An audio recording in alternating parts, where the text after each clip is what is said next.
So we'll call the meeting to order finally. I do have a speaker in the center of the room so that we should be able to hear the Zoom people all right. And it has a microphone in it, so hopefully it will be good to go. Mark, can you ask people online if they can see that screen? They should be able to. I see it. I see it too. Thank you. Joe's doing both. Yeah, we see it. Yep. All right, so members present, I think it might be easier just to say, as far as the voting members who isn't here. The only one I'm aware of is Greg Carabine. I do see Cheryl. No, I see no sheep, but she's, I see Cindy. I did see Cindy. Hang on, I gotta open this up big. There we go. Yeah, so Cindy's here. Mark Adams is here. And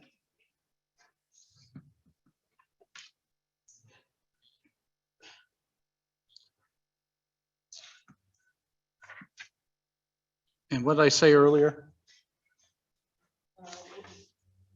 Oh, yeah, Mark Kulos. There we go. So the one that's not here is Greg Carabine, who called me earlier, and he's out of town right now, and he can't be here. So we also have several ex officio members present and BOE staff. Bob Shapinsky's, Matt Brown, I think. And I got some people I don't recognize, but they're 203 area code, so I'm going to guess they're just listening in public. We have with us Jim Barrett from DRA and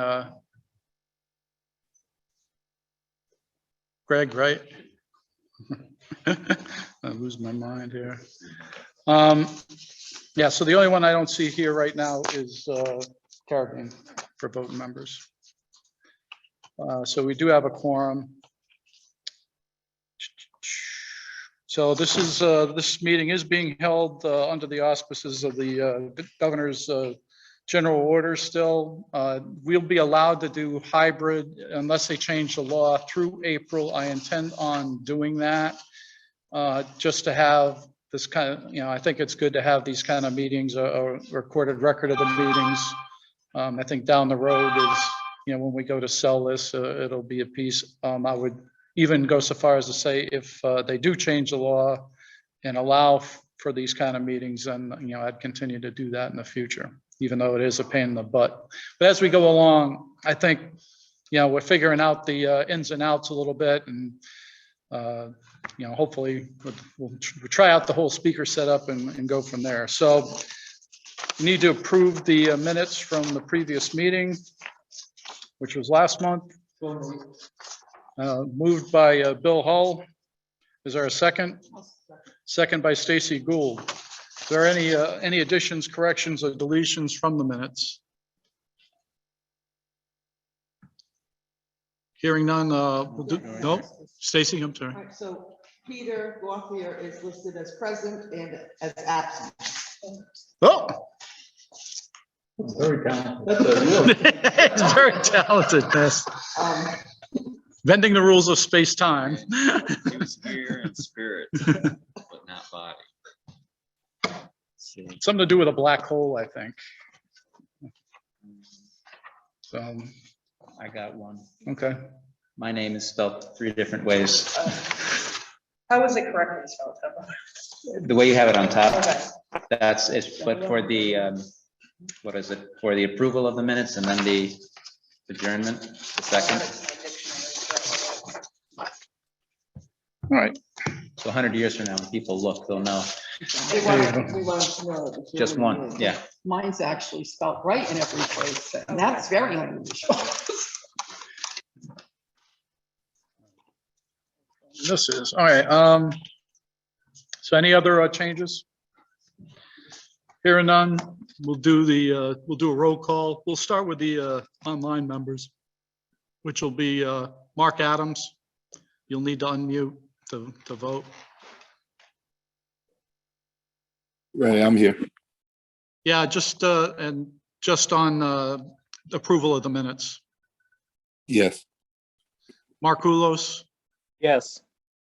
Cindy, if you can, without killing yourself. Yes. Thank you. Do not trust my driving, Mark. Yeah, well, you know, I've done it, so but I only care about your safety. That's it. And everyone else on the highway. I appreciate that. Okay, good. I don't see, is there anyone here that wants to participate in public comment? Either online, or I don't see anyone in the room. Hmm? Finish Oh, voting. I'm sorry. My apologies. I'm doing very well today. Joe DeLucia, Yes. Christine DeStazio, Bill Hull, Stacy Gould, Yes. Peter Grotteri, Greg Balassi, Yes. and myself, yes. Thank you, Joe, again. Minutes are approved. Like I said, now, is there anyone that wanted to engage in public comment? There's a couple of numbers that are here that I don't recognize, so if they wanted to, they could say something, they could unmute and do so. But I don't see anyone doing that. I'd ask actually that you raise your hand and we'd do it that way, but hearing none, we'll move on. DRA, you have the floor. I'm going to mute.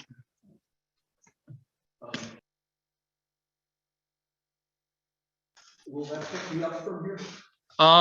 If you speak up, I think it will. We'll do it. I'll stay away from that. Okay. Sorry for the confusion on it. So this evening, we had 5 areas that we want to touch base on. Of course, we're looking at these facilities within the district. We use this as kind of a touchstone in each of our presentations. But the 5 areas include wrapping up a sampling of the facilities review update that we started at the last meeting. Want to speak a bit about enrollment and demographics projections and the work that's being done to collect that information. The engagement survey, which has been sent out to parents and guardians, to staff and faculty, and to students. The 4th item, conversation with the recreation department manager at recommendation of this group. We've also reached out to the police department. And then lastly, the educational planning discussions, the beginning of that work with school administration. So focusing on the first here, the facilities review update, I'm gonna let Greg kind of pick up where he was at our last meeting. Sure. So last time we talked about the mechanical, electrical, plumbing side, the stuff the CES had gone out and looked at. And what we've now done is taken Stanton and moved that forward and incorporated all of the architectural piece and the site piece. And this is now the format that you'll see it in the final report. So it starts with first page, introduction of the building, general description of the site, some background on the building, its original point of construction, if there's any listed renovations or expansions in the city land records, we include that. The upper piece is predominantly based on school records and city records. So grades that are in it, the total square footage, tax record, 1 floor, 2 floors, etc., site size, and when it was originally constructed, all come from Norwich land records. So we're not trying anything that we're seeing other than what's in the official record. We try to give you an overview right from the tax records up to the parcel, and then the footprint of the building and a representative photo. So as you take this, you look through it, you can identify the buildings if you don't already know where they are. Second page of each write-up is the site plan with particular features, and on these, we're identifying them even if they're not part of the school. So for Stanton, item number 4 there is the rec department's tennis courts, but it's on the site, so we're identifying it because it influences the site and how it's used. some of these pieces might seem a little bit esoteric, but they come back to the assessment of the building. So if you look at these and go, well, I don't really care. I don't really know why they're identifying all these pieces, because they come up when we do the assessment of the building. Then we go in and get a little bit further into it. And this is where we are working off of the opposite sheet, which we'll show you in a second, is photos that correspond to the letters. So you see the letters on each one of the photos. And on this, you see the letters are in a circle that correspond to a photo to get you tuned in. And then the 1 and 3 go back to our rating system. So 1 is a 1 through 4 rating of how important it is for it to be a school. So a 1 is the most important element to the purpose of a school, 4 is least important. Still necessary, but you can make it work as a school with that being slightly in arrears. The second one, which will vary in color as well, but they go 1 through 5, and that's its physical condition. So if it's a priority number 1 for importance of the school and a condition number 1, which is the least good, worst condition of the relative ranking, then that's an item that will be the highest on our list of things to be addressed as we put together the final synopsis of this. So you'll see this. Yep. Mark, you had your, Mark Bulos, you had your hand up? Yeah, just an update. I don't know if they're going to reach the update on this on Teachers Global. We had one of the.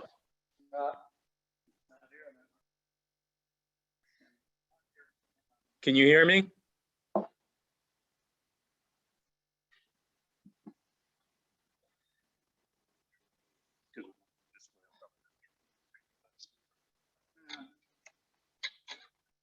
Are you able to hear me?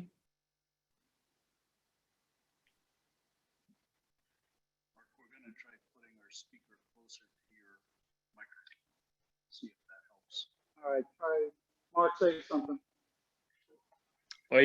Can you read I me? can hear you. I can hear you. There we go. All right. Just, I don't know if they're gonna reach the update on Teachers Global, where one of the 2 functioning boilers has gone down. So we need a complete boiler replacement at that school.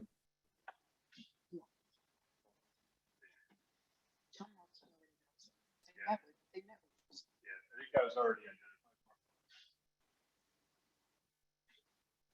Yeah, got that. All right.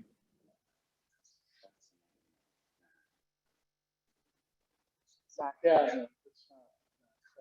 Chrissy mentioned at our meeting the other time that you had, you folks had met with. Yeah, I think we have that one under control. So back on the page that we're seeing up there, the circles identify the photos. The left-handmost square is the importance of running a school.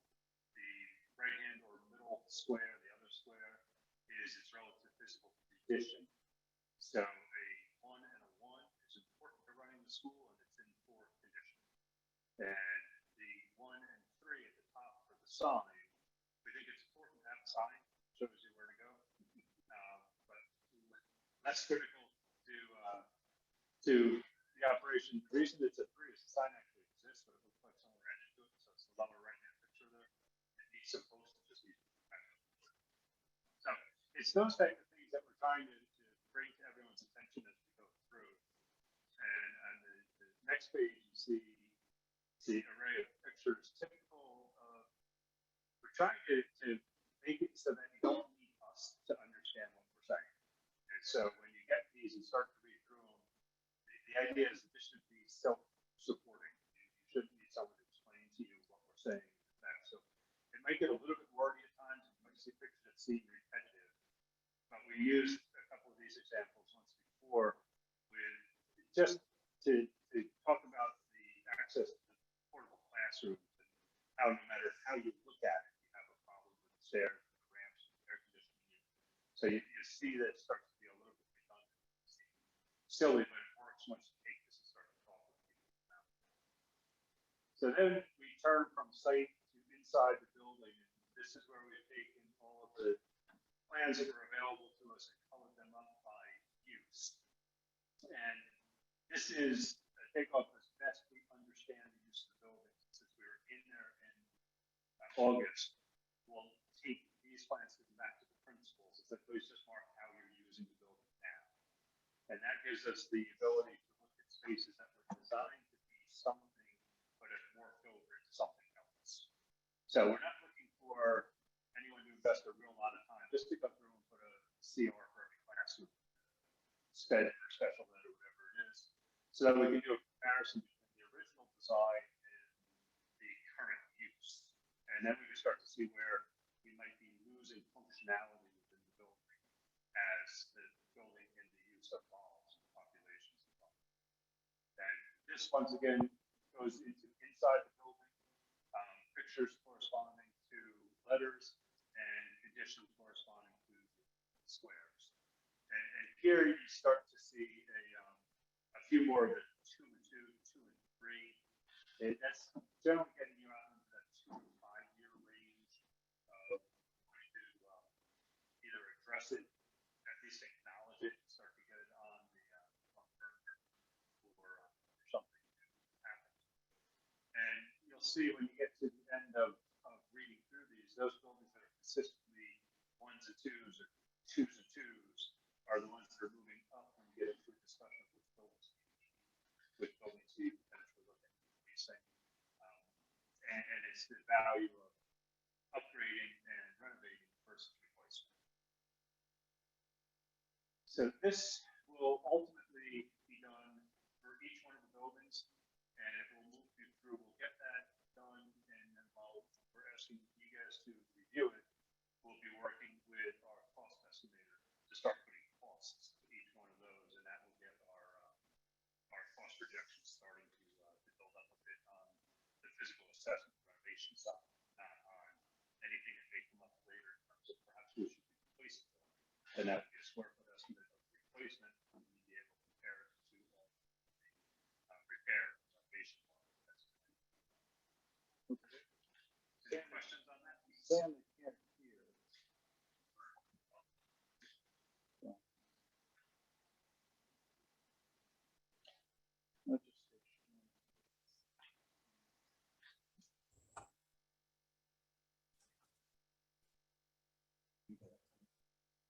All right, I just changed the microphone to right here. So can you, everyone hear me? Much better. All right. All right, we'll do it. Unfortunately, it's in 10 different places because I copied these forward, so you're gonna be delayed by that all night long. Yeah. Then to find out, right? So. You ready? Yeah, go Okay. speak up. I will do so. So the second area that we've been working on and we want to share with you, we have a consultant, Cropper GIS, who has worked with us in the past and works in the area of enrollment projection and demographic analysis. So he is able to take information that's provided by the district.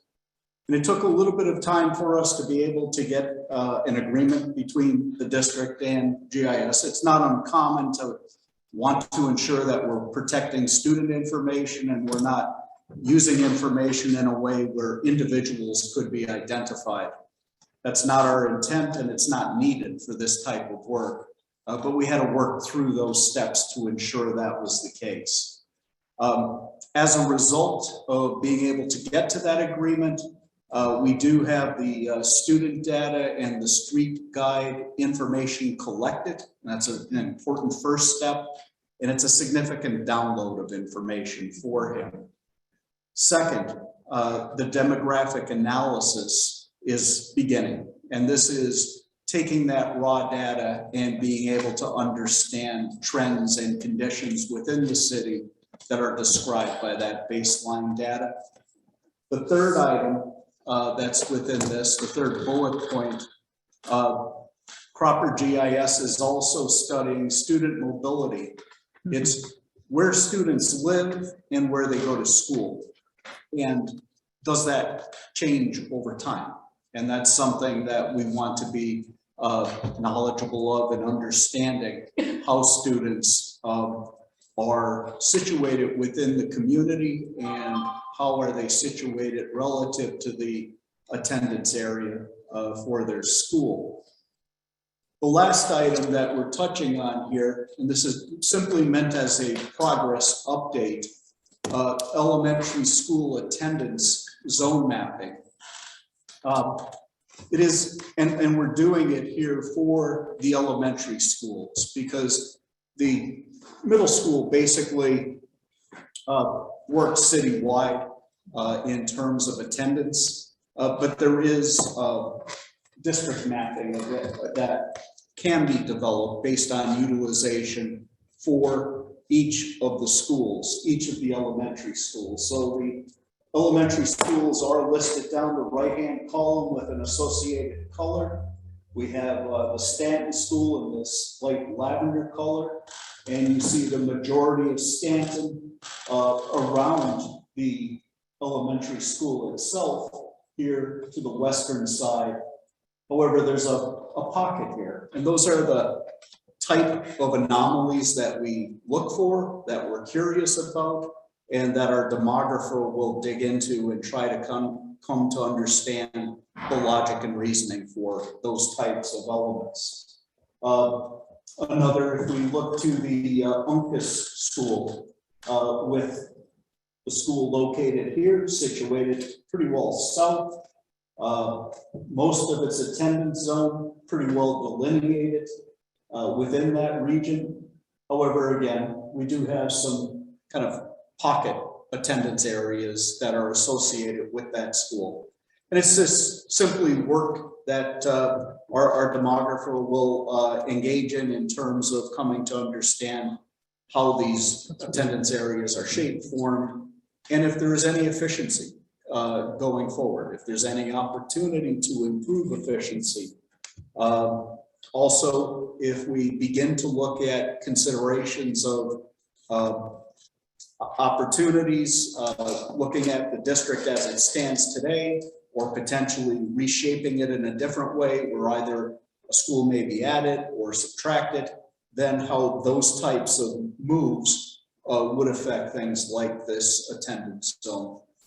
Again, always looking to have the highest, most efficient organization that can be taken into consideration for the study. And you should bear in mind that this is not unusual. A lot of these end up being holdovers from declining enrollment and an increasing enrollment, or a new school coming online, or a school being enlarged. And district attendance or school attendance boundaries don't always follow the school capacities. They change both from the school's point of view, political point of view, and outside influences that you can't remember unless you go back through the history of it. So we generally use this as a starting point, as Jim said, to say, could you shorten the bus rides? Could you more logically set attendance boundaries so that you're not crossing rivers or railroad tracks or highways? So those are the type of things you want to bring to the table to discuss as we move along. Do you do socioeconomic also? Yes, he does have that. He does have that data, and we'll be applying. Is So- the school facilities report that talked about closing one of our schools and building a new school, is that being plugged into this analysis as well? It will be as we move forward and take any of the data, any of the previous reports that the city's provided to us, anything that's active we need to know about, or anything that's under consideration. And then we'll look at that compared to the size of these schools, the enrollments, and the socioeconomic makeup of each one of the schools. So if there's something under consideration to replace a school or increase the size of a school, I'm not aware of it right now. So if it is on the table within the city or within the district, we need to catch up with that one pretty soon. Well, many of the members of this committee were on a school facilities committee that was 2018, right? Yes. And we did a lot of work, and we published a report that was that was accepted by the council, and it should already be the foundation of the work that we're doing here right now. Okay, the one we Yeah, but had the- was JCJ. Yeah, that was, yeah, no, so we used a lot of the data from that. I'll speak as I chair the committee, but but at the same time, we didn't have any new data. So certainly, and we didn't have the budget to create data. So, which is part of the reason why we're sitting here now. Okay. So, but, we did draw some conclusions based on input from, the Board of Ed and, the staff regarding, what we thought, would be a good idea.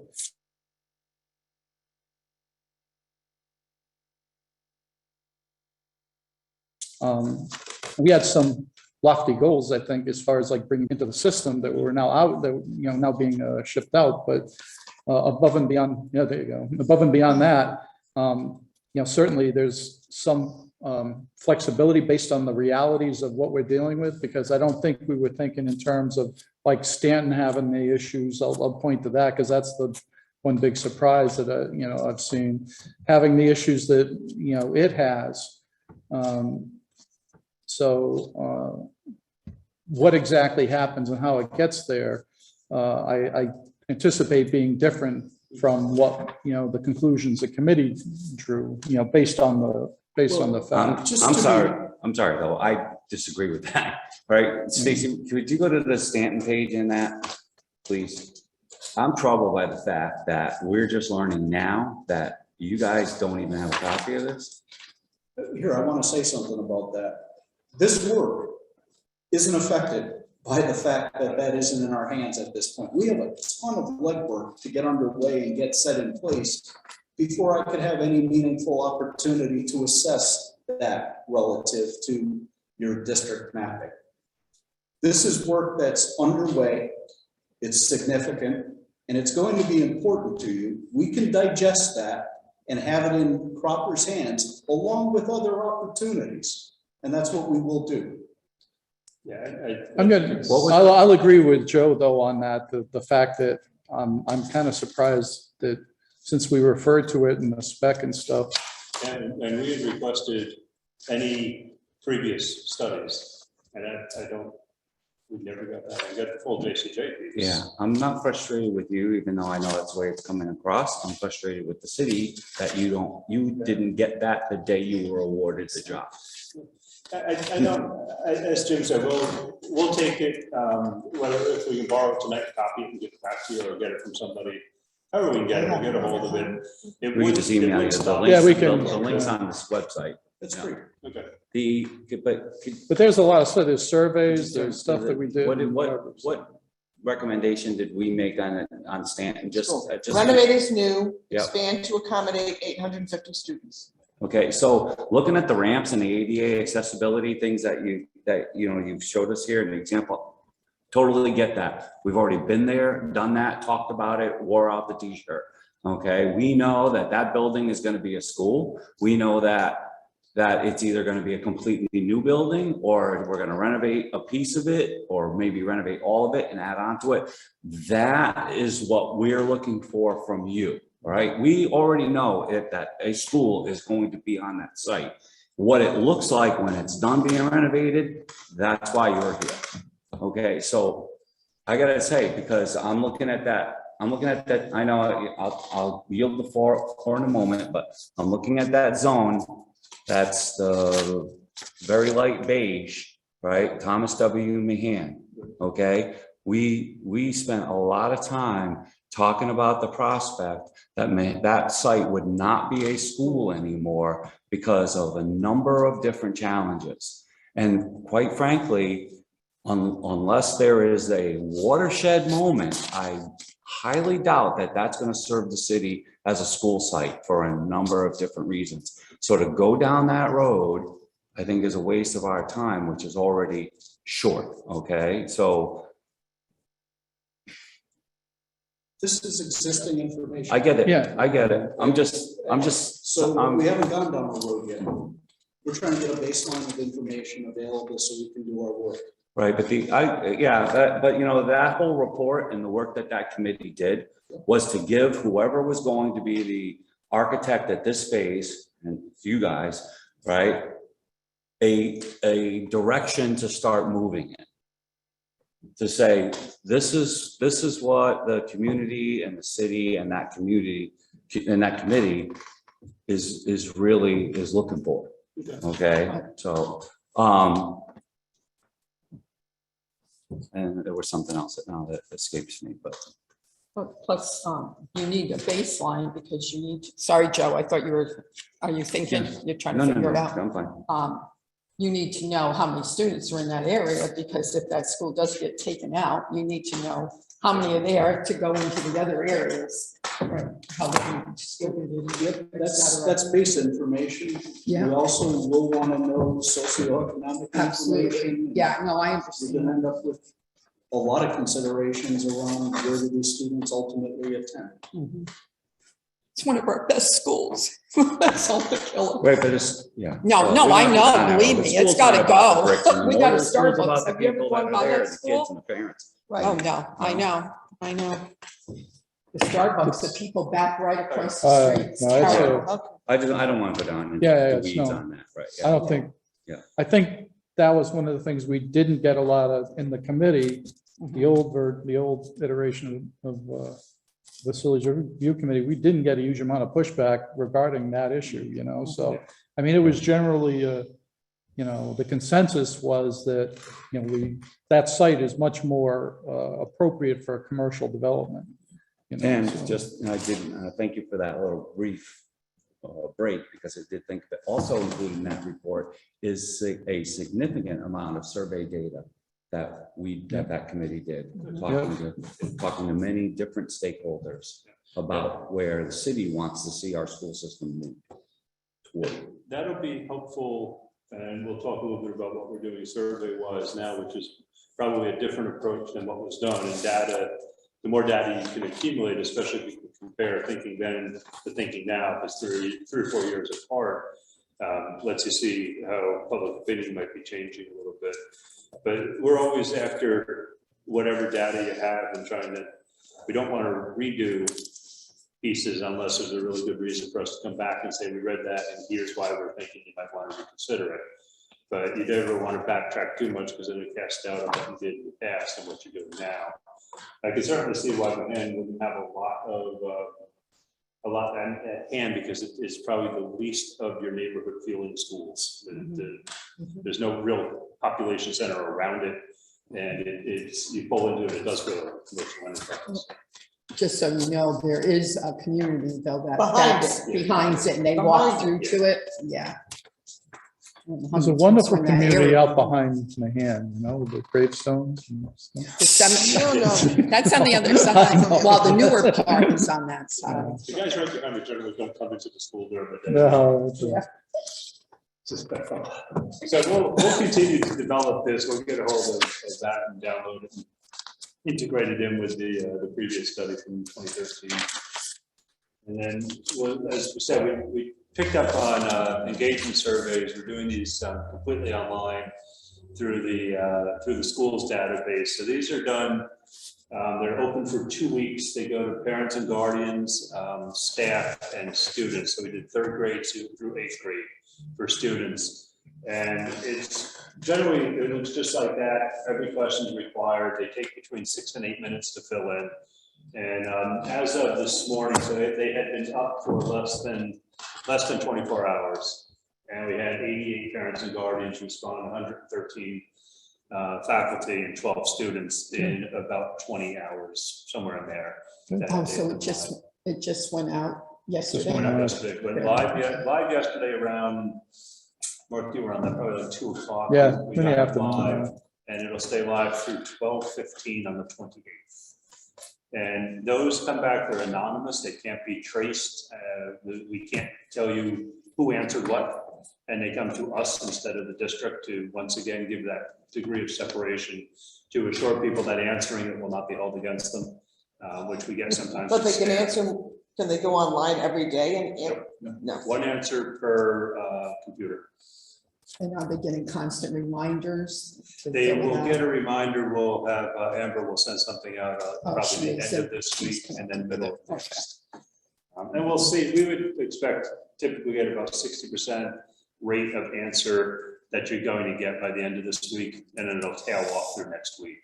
And we'll get reminders out through the school departments that we get the most response that we can. And then we'll overlay that with the responses you got in the most recent study and see if there's been a shift in thinking or in perception of the district. These questions are very much related to both how well do you know the school, and then what do you think of the school? So it's very, very facilities based and looking very closely at how people perceive the building that either they teach in or their kid goes to, or that they're in as a student. And then with that, I reached out to both Chief Daly and Cheryl Henson Preston, the manager of the recreation department. I left a message for Chief Daly. He hasn't gotten back to me yet. I'll try him again. But I had a nice conversation with Cheryl for near on an hour or so. And we took it in three places: the current interaction of rec with the schools, and talked about how do they currently interact, how could they do it better, what might be available at the school level that could help recreation and vice versa. She was very forthright with her answers. And, the idea that there's a pretty open back and forth and use and well understood way for recreation to ask for a use of a building. She did say that not all of the requests are honored, either due to staffing issues or conflicts, and that NFA gets first dibs on school facilities over recreation, due to apparently a long-standing agreement between NFA and the city. So that probably the most important one is point number points 5 and 6, that the cafeterias as gyms don't work for a recreation point of view. We don't really think they work from an educational point of view either. You're asking a space to do too much.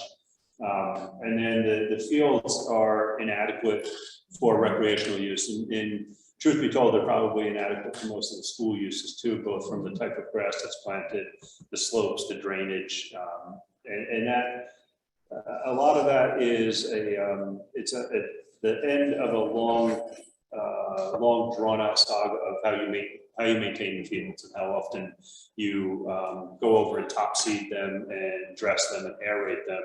And typical of most school districts, that's not happening on the majority of the play fields. It usually happens on the athletic fields to a much greater degree.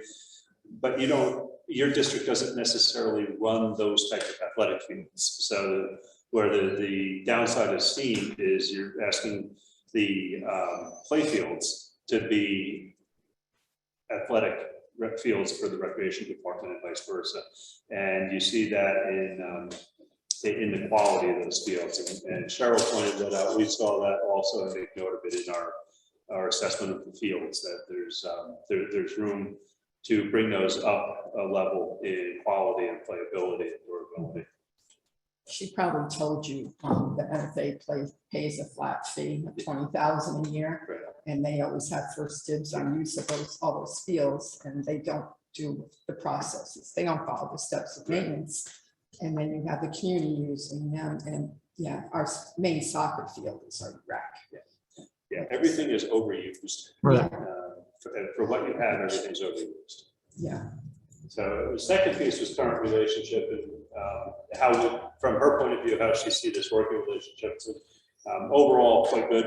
It's the level of communication is been increasing and is quite good at this point. Quick return to questions and whatnot.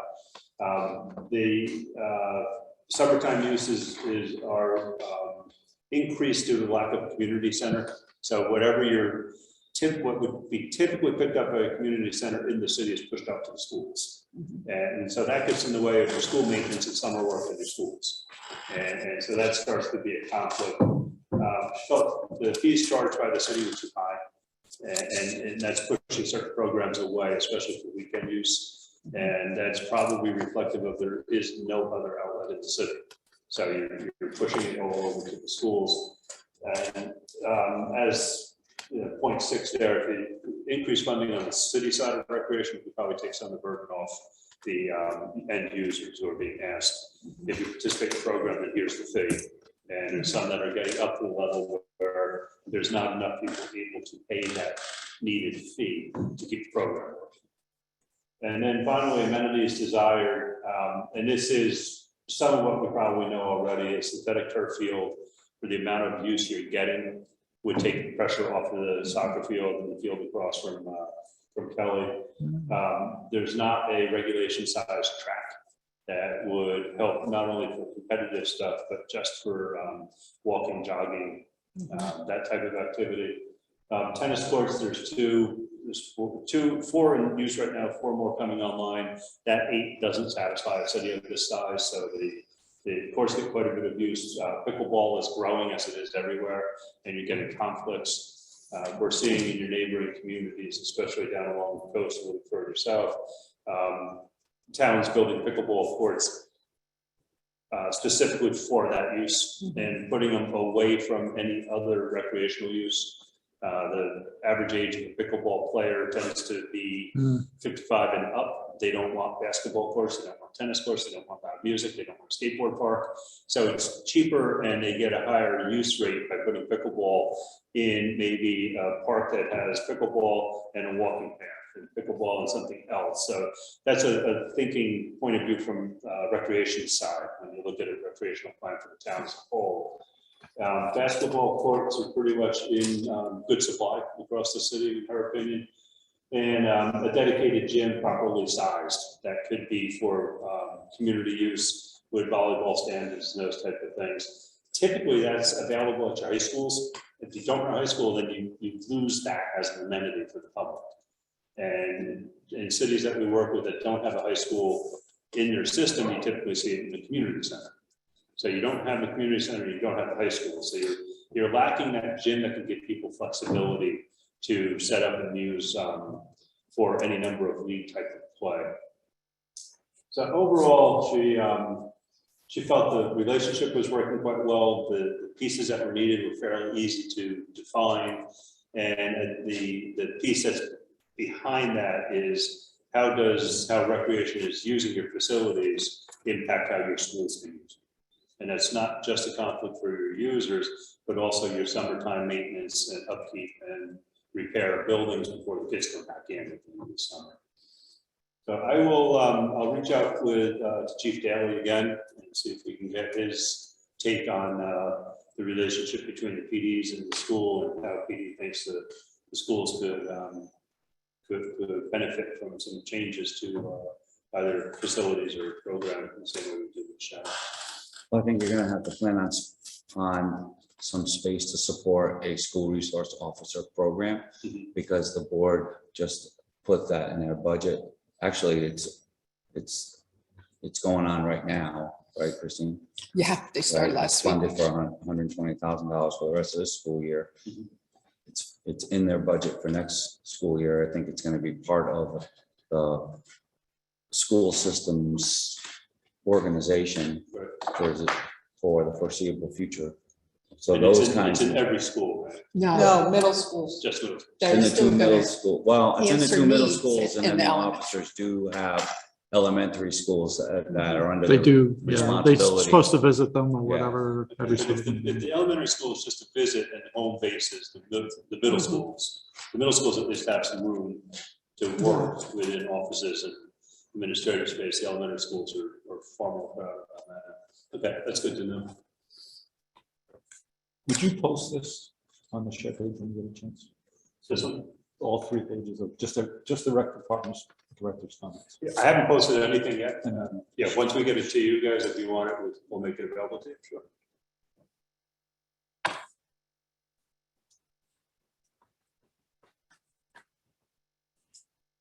So the 5th area is really the outset of the educational planning and programming discussions. We have been able to schedule the 2 sessions through school administration, Monday, the 21st, and the following week on the 28th. In those conversations, really an understanding of how is education acted on today? What do you see as constraint? And then where do you want to be 5-10 years down the road?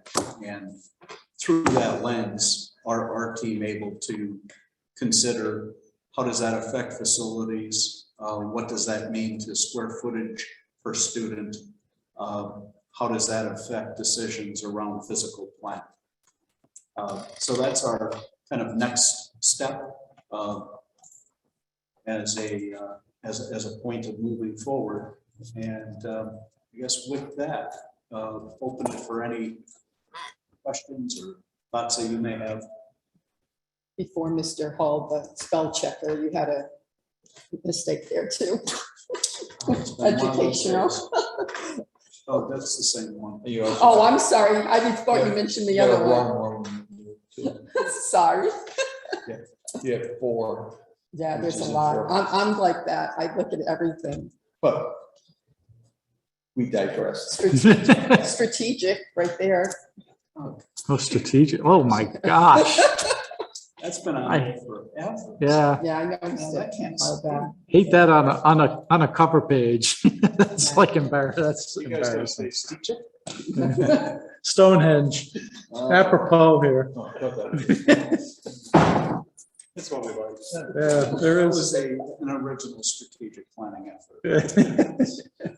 So where are we on the deliverables in terms of date? That would be the next item on the agenda anyway, so. At our last meeting, we utilized this. I haven't carried that forward to March, but we are still progressing with this is our targets. You know, I think as was the discussion at the last meeting, part of the real question is what's the ability to have information disseminate, be digested in the community, be understood in the community. So that is a mechanism of the time frame that's been established, and that's really something that we cannot bend. You know, we can do the work and we can get a study delivered per our schedule, but a big chunk of this work is really the community taking the time to be available to be part of a meeting, to come to understand, be able to read, be able to digest information, be able to come back with questions and concerns. So in terms of where we are on schedule, we're on pace to deliver as we said we can. And I think as the discussion was held at this last meeting, I think a real question for this committee in terms of, do you think getting the information out into the community is a likely scenario given the time frame that's established? I know we talked about a couple months ago about really not making too many decisions until April. And I thought that was probably prudent because we're not quite there yet as far as what information we have available to make a decision or any decision. So, and we really won't be there until the work's done. I think that's the way it sounds to me. So the problem I think we have is that it'll be very difficult to, once the whole thing is done, once the deliverables are all done, and we have a concept, we still have to get consensus, 1, from this committee, 2, the Board of Ed, 3, the City Council. For Yeah. the community. And then for the community, I you mean, know, I so. think the council's, So I mean, before you even get it to referendum, that's all I'm thinking in Yeah. terms of, yeah, so so there's a lot of, you know, I'm not confident that there's gonna be enough time to get all that done to where we would have a successful outcome. So that's my only concern, but until we have a plan in place, it's kind of tough to make those kind of decisions.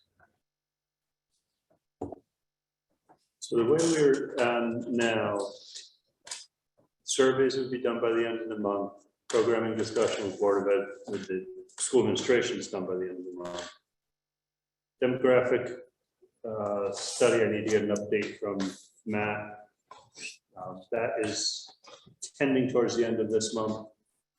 We have the assessments all done. We'll finish them up and get them over for your proofreading and over to our cost estimator. That is all trending towards the end of this month, April 1st, somewhere in there.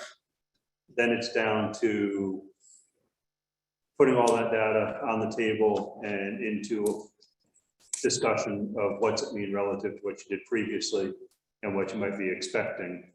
So it might be prudent for us to target maybe the second week of April to get together and start to look through that and put it all on the table and shuffle it around and say, what's this mean relative to where you were previously and where we are now? And that would be the start of formulating potential direction forward, which I think should really emanate from this committee. And from there, I would suggest we might take it to the public, because the discussion with BOE and the council can be ongoing to whatever level it needs to be.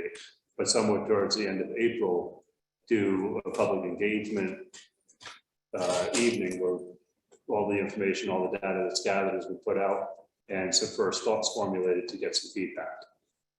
Because that's close enough to when the survey closes, so it's still in people's mind, and it's far enough out to start to generate some interest in it. Can you give me an idea, give this committee an idea of what that piece that we're going to give to the community looks like? Is this a 4-page report? Are these glossy photographs? Are these a combination of something? It's a redistricting map. It's a concept of what the school is going to look like. What are we or this committee? What is this committee, this community going to get to look at to say, oh, all right, so Stanton School's now going to be have 700 students in it, and it's sort of going to look like this. And we're going to close this school. What are we getting to show them? I wouldn't expect that far along on the first engagement with the community. Okay, so what would be on what would be in the first piece of paper we hand them, or 10 pieces of paper? What are we handing these people who live in our community who? You could do it any number of ways. The one way that may work best is to have a in-person meeting, right? Invite people out. Right. And then you could have a number of different areas of discussion. Say you do it in one of the gymnasiums, one of the buildings. So it might be, here's the assessment of the buildings, and be someone from our firm, and maybe some of you folks saying, okay, here's what this means. Here's how the buildings look. Here's what they do. Here's where this building, though you may love it, might be far too expensive to fix. This building, though you may love it, doesn't really work from an educational point of view. This building, though you just don't really care for its aesthetics, actually works pretty well educationally. So that could be one piece to talk about.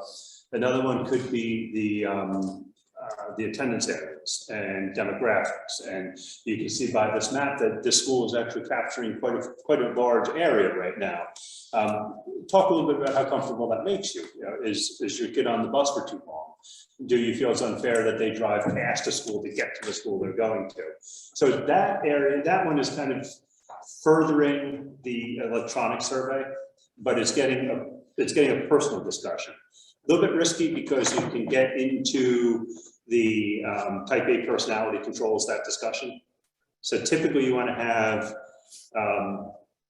committee members or education members, someone who's in town, in the city, to say, I get it, I hear you, I understand this. Because on the physical side of it, we can control that conversation because that's where we are, that's what we do. On the enrollment attendance areas, that sometimes needs a local person saying, I got you, I hear you. The third one is education. Where does the district administration see education going in the city? And that could be simply, here's the course offerings now, here's what's coming up in that's happening in districts, it's what's happening involving in education, and here's how we think we can get there. And that becomes a listening opportunity for the schools as well, to engage people, not only in the surveys that we sent out, but in a public discussion of, okay, I hear you, yes, STEM's important, but I need a better environment for my kid. Okay, I got you. That's what we're after. Now, how do we build? What environment do we build to get there? So it's that kind of discussion. And then you may get one, because you're so tightly integrated with the city in terms of recreational use and community use, you may get a fourth piece that says the schools as part of the community. And that one can get you a little bit, you might need more than just recreation facing people there. You may need someone from our side as well to say, okay, you know, as you build these things as part of the community, you'll get people saying, well, I want the school in my neighborhood.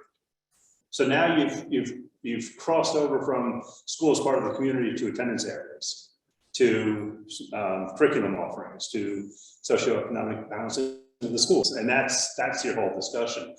So we do that, and we structure it on a timeline so that you can say to people, there's 3 discussion periods, each one's 20 minutes. We're going to give you a 5-minute warning, and then we're going to ask you to move to another one that interests you. So you can't get all 4, and that's kind of by design. So you get to 3 of them. So you start it with an introduction, maybe it's 5-10 minutes. You know, Mark may talk, Dr. Stringfellow may talk. Then it's go off, do 20 minutes at each one of these, come back, here's a wrap up, we'll see you. And that would be probably the penultimate, if not the ultimate collection point for data.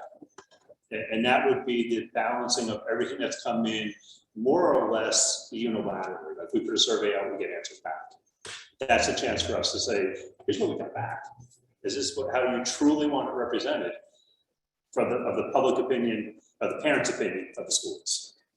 The hard piece to get into that are the people who are not, you don't have kids to school, you live in town, and you haven't been touched by this thing yet. And suddenly that's your only chance, your first and only chance to get in and say something until it gets out in public as a quasi-finished document. So that's where you need to find out, how do we engage that part of the city? And that's always the hardest one to do, no matter if you're rural, suburban, urban. Getting people who aren't intrinsically involved with the school, you typically will get the people who I don't want to pay any more taxes. And they'll come and they'll be very bored. So I could see that as 3rd week in April, last week in April, somewhere in there. We got a scheduled meeting, I think, on the 19th. Yeah. So, 3rd weekend. yeah. So I don't know if we want to utilize that, seeing as, you know, we all have that booked out on our calendar already. Use that as the public informational? Yeah. Or do we want to do something else? Oh, that's up to them. I don't know what they're, you know, will they have all of their information that they're still waiting to collect? Will they have all that information collected? Is that enough time for them to collate it into, here you go. That's You know, their area of before we go on expertise. a traveling roadshow, Right. this committee should have consensus over That we at least What they align with show what us. they're saying. Yeah. Right, and you'll have recommendations at that point in time? No. No, okay, so we're not going on a traveling road. Yes. No. Yeah, Not as a- that is not a point of having a solidified direction. That will not come until the end of this process. At the end of the If you do it too process. soon, you'll get reaction to that, not engagement to, you want reaction to data, not reaction to direction. I think is how I would characterize that. Yeah, so I mean, obviously, we're looking for input from the community here, and, you know, ultimately buy-in. So that's, so, But that is a real way and a real means of getting to it, Mhm. is to invite them and to have a conversation around oh, these absolutely. breakout sessions. You're thinking like, say we use Kelly Middle and have the intro in one area, have the people travel around. And like you said, keep it limited, so Yeah, if after you- somebody greet them, da. You can do it in a gym. Yeah. We have a big auditorium We'll in use Kelly. part of, yeah, that's what I'm talking about. We'll use part, yeah, we can have one group in the largest auditorium, or have people meet there and greeted. So what, we said And then 100, break right? out. Oh, 700 No? seats. Flat floor space, single space Okay, is typically best for all us. right, so Which one, within the if someone same gets- area. If someone gets involved and says, I've got a chance to participate in 3 of these, Mhm. and they get into one and they realize it's not the one they want to be part of, you want to be able to just walk from here to there Gotcha. and join So, into right. another one. So Stations generally you take within the gyms, gym. yeah. You take the gym Stations and within you the set gym. up the stations. Yeah. Gymnasium. If you want 3 spot, I mean, Still Kelly, Right, Kelly Yeah. is still the Yeah. best Yeah, spot, that's whether the you only wanna use place. within- yeah, Greg was just saying, well, cafeteria, you, community room, the auditorium, whatever. The auditorium is not flat. yeah, They sit in a Oh. flat floor. No, we Oh, said oh, the oh, gym. yeah, We said we do the the gym. gym would be the Okay. best. That's what we're just Cafeteria. talking about. You guys have made presentations. So two different things, for me, two different things. One is, you want to educate the public on where we are, which to me would mean you need to have, I'll say, a 1-page bulleted summary for each school of its of its condition. Not any recommendations, but hey, this is Yeah. structurally how it is, this is how the engineering systems are and all that stuff. The second thing would be Easily the digestible. demographic study. Right now, the way the schools are set up, there's students being bused this far, and this percentage of these students are more than 15 minutes or more than, so people understand where people are coming from. Yeah, they had maps, pictures of those maps. Yeah, but at we each Right, need but you may station be going to too. that school because you wanted to go to STEM. It's a Yeah. magnet school. It's a magnet Magnet school. Yeah, but they should be able to tell us that, right? Right, well, in the. at the- Right, but you at may the be middle school passing level, there's no Stanton choice. because you want to go to, And all I'm saying is that we, Yeah, they should be, Moriarty is a magnet. Right. So kids are coming from all over the city. well, that's what I'm saying. So you may be passing Stanton School to go to Moriarty because it's a magnet, Right. because you didn't want to go to Stanton. but that's a positive choice, right? Right, So, but but that 20-minute bus ride for that parent who says, yeah, it pisses me off that my kid rides the bus for 20 minutes, but they wanted to go to Good. STEM, and That's- STEM wasn't at that's not a Stanton. bad- exactly. And then the same thing with the program. This is where the school system wants to go, right? Because I'm guessing that the community doesn't know. Right. So it would seem to me the first forum, and then Rex, and you could add the Rex stuff, but this seems to me the first forum would be an educational one. We're gonna teach you where we are, and then we're asking you to come back and tell us, and it seems to me you do those forums where people provide feedback, 2 weeks later, or a week later or something, because you can't do it all at once. You can't put all that information out and then say, okay, come sit down and we'll discuss it for 20 minutes. Right. Bill's chomping. Well, I've seen this work, right, and it works well. When we did it in the district I was super in, we had a pretty good outcome of people there. We ended up passing the referendum by a 2-to-1 margin, but part of that was a couple things, a couple alliances that were there. And we tapped into senior citizens, which typically don't vote for schools necessarily. Right, because they're But- saying, oh, my kids are long gone. Yeah. Right, but I think part of that was there was enough information in those sessions and people were able to have their, and some of it was, there were negative people there who didn't want to pay extra taxes. I understand that. But it worked. So, we hired DRA for the process. I think I've seen it work. Let's put it that way. Oh, I'm not saying that it's not gonna work. I'm just trying to get, You Put my head wanna around, understand, okay, you wanna understand it. yeah, Yeah. where's the next Yeah. step we go? There's a lot of moving pieces. Yes. I think that I would prefer to stay with a synopsis presentation. Here's what we see in the buildings. Here's what we see in demographics, so here's what we see in education. Mhm. Now you can go off and talk about those in these little breakouts, and then come back. And because each one of those breakouts is also intended to gather questions and gather input. So if you're hearing consistently, I didn't know the buildings were that bad. Okay, so we succeeded that way. If you're hearing consistently, what I would really like is for every school to be a magnet school. Yeah, so I don't need to travel all the way across the district. Then you're starting to get, okay, now how do you do that? And how do you get that to work? Because what's going to either flatter or belie attendance is when Matthew and Jerry get done with their demographic study and do their mapping. If Moriarty is gathering just from east of the center line of the city, and it's an open enrollment magnet school, but it's only gathering from there, then that's starting to tell you that maybe the southwest side of the city needs a comparable school. And right now, that's what we're seeing, that those lines for Moriarty aren't crossing. It goes from the top of the city to just about the bottom of it, but not quite. Part of that is the transportation though. Right. Right, you're not transporting across school lines anymore. Yeah. You were, but you're not. Right, so parents have to transport, so that will That make will- that. Right. Yeah, so you're kind of morphing towards a hybrid of an open enrollment for magnets, not quite because transportation. That's really gonna be, in my opinion, that's gonna be the crux of a lot of the discussion later in terms of how do you organize the schools? Do you go back to community-based schools and that has certain financing and socioeconomic issues that come with it?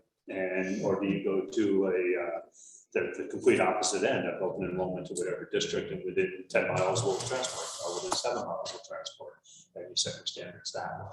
So those are, and that's not to presuppose or get into that discussion, but those are solutions we've talked about with the districts. And it comes down to attendance policy, programmatic policies, and how do you provide parity in all the schools, because you can't provide equity, because that means every school is the same and every teacher is the same and everything else is the same. But how do I achieve parity in the educational offerings in each one of the schools? And if that means I call them all magnet schools and teach them to a particular approach, then that's what I do.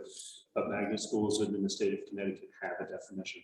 And they could bring you much better financing and much better funding, or they could create a whole series of projects for you. So, I think we need to get past this first piece of take the physical data, engage the public, get their feedback. Then we can sit down here and push it all around and see what the impact, what the input was from the public to that data. I think we should be targeting April. I would probably set it over the 19th, just to give a chance for us to get together with you guys if we get all this data together, because you need to know what's going to be out there Okay. before we all come straight to you. So when would you want to try to get Why this? why don't we hold this meeting on the 19th Mhm. and start advertising a public meeting for the 27th or 26th, whatever, 7 days after the 19th. Because that way, the first turnout for a public meeting made it not worth having, to get 3 or 4 parents. And part of that may have been too short of a lead time. But if we were to start like April 1 to start talking about an April 26th meeting, and we'd also have to coordinate, make sure there's nothing else happening on everyone's social calendar. Well, you have to see what's going on in the school. That's what I mean, yeah. Okay. What's happening at the school calendar. It's less about this committee at that point and more about the school community. Mhm. So if there's a band recital, a dance, anything like that, don't do that night. So if we get together the 19th, would be a report from us on progress and a dry run on that public meeting. And then we'd go do that public meeting. So who would be managing the groups?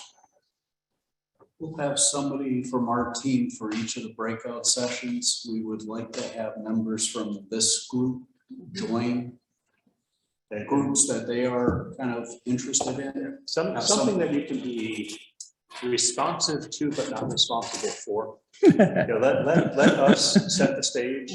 I like And that. But you are in that role and we are in the role Yeah. of being responsible for putting it out there and making it understandable. And then for you guys to be the filter of local. Yeah, because somebody might say something, we might say, that doesn't make any sense. And you might be looking at it, of course it does. Here's why. And so that's the piece that we need when we get into that situation.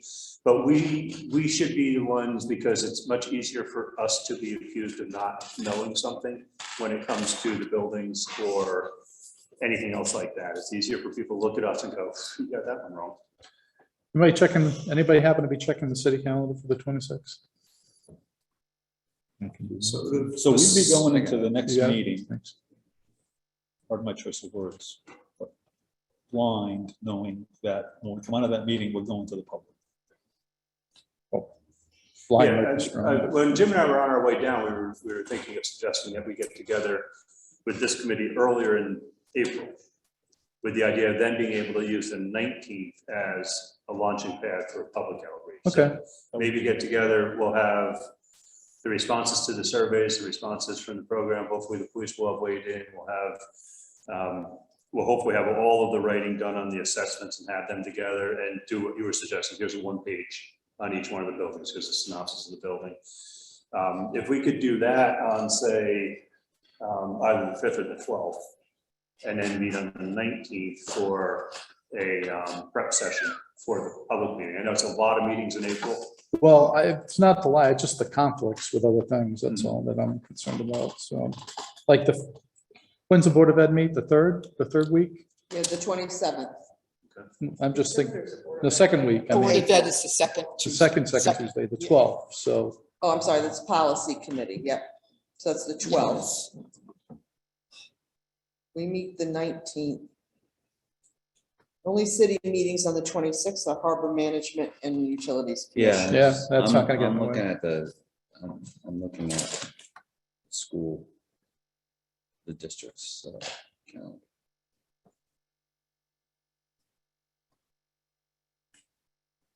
All right. So tentative 4/26, depending on what we come up with. You don't see anything? Norwich Public Schools has nothing on their calendar for the 26th. Okay. And they're back in school. The spring break is a week before.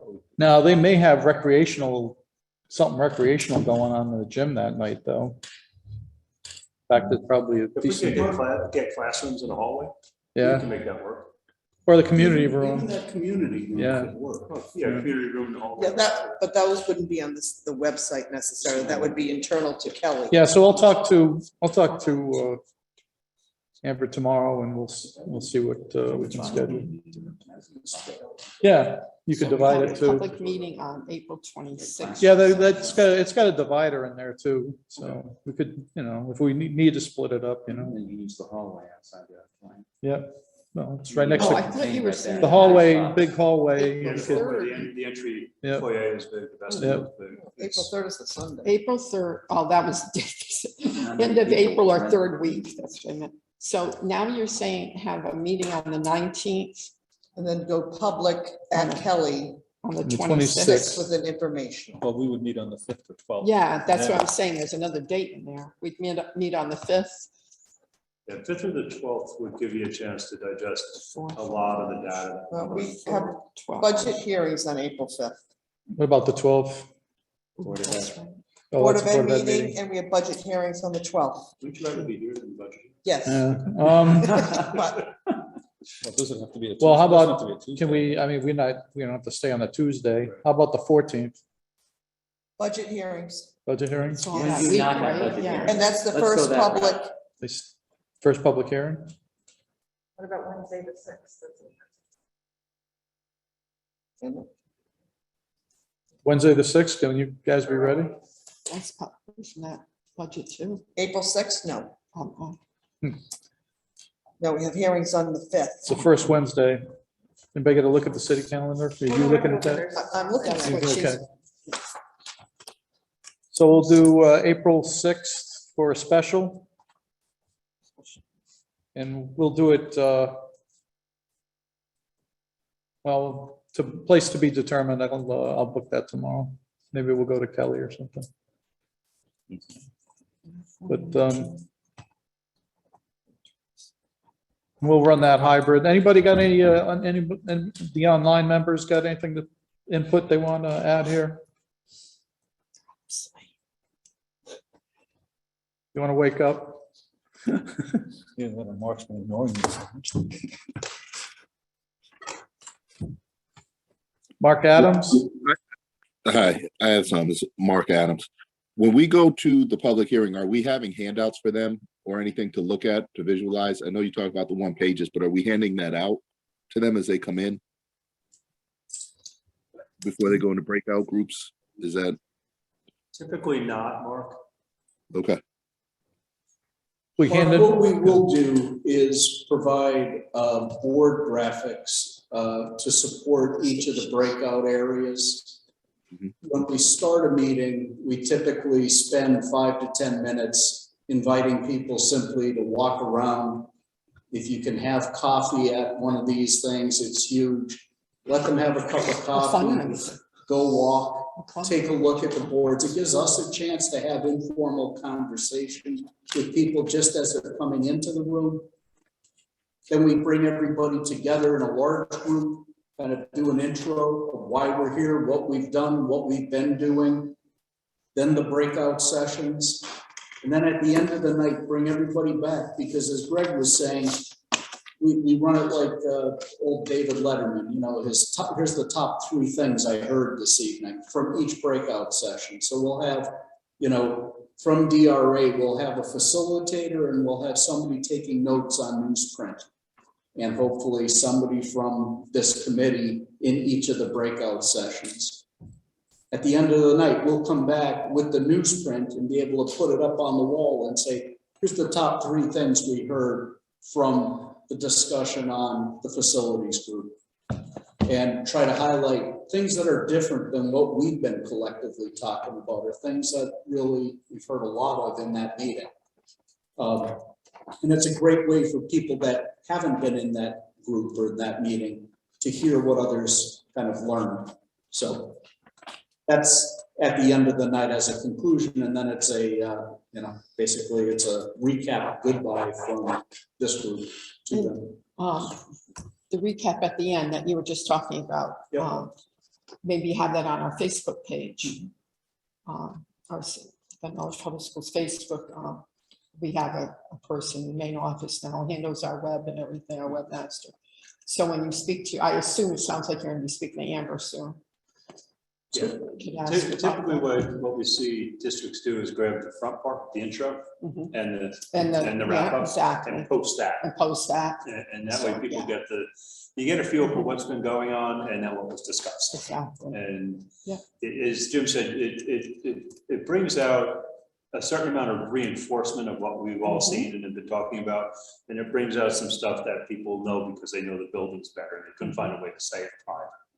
So it's it gets to be pretty interesting at the end when you're recapping it and you watch people all nodding their head. And saying, and coming up with suggestions. Do you have a relationship with, like, either, does the public school system have the capability of recording this information on video and then putting it up on the website in a edited form, or does AV department. Yeah, they got If they tape all our meetings, so we have our IT department. Yeah, if we did it, if we set this up in the community room, we can do that. Yeah. That would be. Or easy. even if it has to be in, anywhere, because auditorium, they have it all too. They have to do all our meetings. So if in these sessions, that initial introduction is relatively easy to capture because it's, you know, everybody's facing in the same direction. The breakout sessions can be challenging, but it's often good to have the camera just go over and kind of sample, grab portions of the conversation from each of them. And then at the end, the wrap up is very powerful to grab. And the usefulness of it is if we can get it up on websites where not only the people that showed up that evening see it, but also it starts getting replayed and replayed and replayed. That's the real offering. when you speak to Amber, she's the one to connect with all that, because they have a gentleman that comes in just part-time, like that does certain things. And he sounds like he would be who they would hire, we would have for that, and go around to the groups. Sorry, and Amber keeps getting, she always, she's, I was saying she's a right-hand man, right-hand woman. Person. How does this get advertised in a more successful way than the first workshop? Like, how do we make sure that the information gets Oh, early. Talk to, yeah, we gotta talk to Amber and the And Claire superintendent. make Bissette. sure, Right, and- And and the local reporter that reporters covers too, us. yeah. Yeah. Who's doing those on Matt? He never Matt even, he's Graham. never, Yeah. he never even shows up half the time. The other Like thing- our Yeah, Matt and stuff. Claire. But I don't know what his, Yeah, He's been writing stuff, so I no, don't Claire know. Bissette and. Yeah, Claire, but Claire Claire. does the work. Yeah. Mark, you may and on want their to, city and the school's website, the city's website. I'll reach out to both of them. but if you reach out to PTO presidents and also the faculty union and invite them. Bill DePreez, right? You Amber, know, I'm write a sorry, letter. Amber's the next one. She has the Bill list of Priest. all the PTO presidents. Yeah, Just write a personal letter. We're having this, we're redoing, Yeah. you know, thinking about redoing schools. It's important. PTO people, you know, will send it back out to their people. The staff is important, I think, to get it to the union. All the principals have contact with their PTO. Right, but I presidents. think Amber would be able to. Yeah, she's gotta blast have all out that to- stuff. Oh, yeah. she Amber's can gotta do have it. that stuff. To everyone. Yeah, and Right. like I said, she has two other people right outside her office, the webmaster and somebody else. They work all. But a personal invitation from the committee chair, right, I think goes a Sure. lot more than No, a no problem. blast email, you know? Yeah. So, Do it all. I can do it. I'll phone them individually. Comes down to that. I don't care. What the hell? I'm gonna tell them we F off and die or something. I'm sorry, I shouldn't say that. I'm recording, you know? At least I didn't use the whole word. No, I mean, certainly, this is gonna be, obviously very important in trying to get community support, because the people that we're talking about now will, you know, prove to be our base, so to speak, of support for this project, so. We really will need that, so. We get a good level of engagement in April, and then you have the opportunity to come back out in May and say, we heard you. Yep. Here's what it looks like. This is where it's going, and then you can go through the. Yeah, we may need, you know, we may need a couple of meetings in May, I think, so. Maybe it sounds, I don't know. Yeah, is it 31 days? Yeah. And what do you consider a successful What do you get, response to the as far as online education surveys goes? that you've done? Are you looking It's, for yeah, 40% response, 50%, 80% response? Typically like 30 to 40%. 30 to 40 is it's typical. good. That's high. And that's why we were thrilled to see 112 people Right, that but, already responded. from the Excited, they first just got it and got right, it but done. 112 of those Just got people were 113. in which That was all state. staff? There was 88 parents, which is actually quite good. all Uh, right. Students at this grade level, I don't expect a real lot. Okay, Yeah. but I'd love to see more, well, the staff is important as well. I'd love to see the parents be responding. to Yeah. What, you know, is gonna happen in the schools that their children are attending. So we get. Obviously, word's getting out, so, I mean. We get the reminders out and, you know, and the reminders reiterate it's anonymous, it's untraceable. If you've That's what I already answered, noted. thank you. People get really concerned with that stuff for whatever reason. And that's going back to you folks. Yes. All right. It's not going to Doesn't the come back to the district. So All I right, think who's we've, gonna make the initial contact with Kristen about this? I will, I'll call Can you tomorrow. mention to her if we are gonna offer coffee, if she has any ideas Oh, about thank you. Well, somebody let me doing a put that down too, 'cause fundraiser? I got the video note on Yeah, here. I because gotta- There's the two clubs could things. do it as the PTOs could do it as a fundraiser. Yeah, it's not. Well, too I bad. mean, Childcare's enough. we should Childcare? have earned money off of it. We gotta get money no matter how. Girl Scouts troop for somebody in there to watch kids. It will bring your parents out. It's tough to You do. put all the kids in the auditorium and then. It's tough to With do. Greg It's got- and some basketball. And some In the room. auditorium. The gymnasium. We could take them to the gymnasium. gym. Gymnasium. I think it's rented out. Probably is. Outside in the yard. With some junk. Outside and I was just gonna say, when you have all the high yard schools, is Oh, upstairs. yeah, some frisbees and, All right. So, with that said, so I think we've covered, number 5 adequately on the agenda, and 6, has anybody got anything else they want to bring up to the committee? I'm gonna go hearing none, a motion to adjourn will be in order. So moved. So moved by Bill Hull, second. second by Stacy Gould. We'll go with the Zoom players first. Mark Kulos, Yes. Mark Adams. Yep. Cindy Beauregard, who got home, thankfully. Yes. Stacy Gould, Yes. Peter Gauthier. Greg, Yes. Bill, Yes. Christine, Yes. Joe DeLucia. Yes. And myself, yes. It's unanimous. We are adjourned at 8 o'clock on the money. Thank you, everybody. Have a good night. Good night.